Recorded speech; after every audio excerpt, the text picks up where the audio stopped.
Marahil ay nagtataka kayo kung bakit kami nag-post ng ganito. At isa pa, kung bakit ganito ang boses ko. Scripted pala yung money drop, kasabwat lang din nila yung kumukuha. Iniwan niya talaga mga lods, kaso pagkatapos ng video kinuha niya ulit at wala talagang iniwan.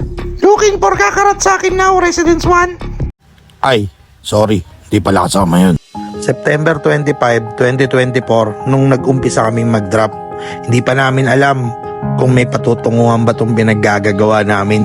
Basta ang alam lang namin, masaya kami sa aming ginagawa. Masaya kami sa mga bagay na nakakapagpangiti at nakakapagbigay ng saya sa ating mga kadropa. Kahit madaming problema, tuloy lang. Sobra kaming nagpapasalamat sa mga kadropa na patuloy pa rin sumusuporta sa money drop. Pero napagpasya namin ni Bossing na wag na ituloy. Pero dahil sa comment na to, naisipan naming ipagpatuloy.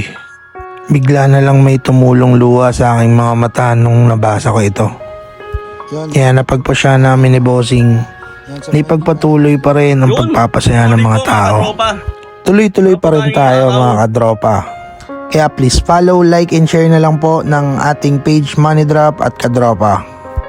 Ako nga pala si Kadropa at siya naman si Bossing at kami po ang Money Drop.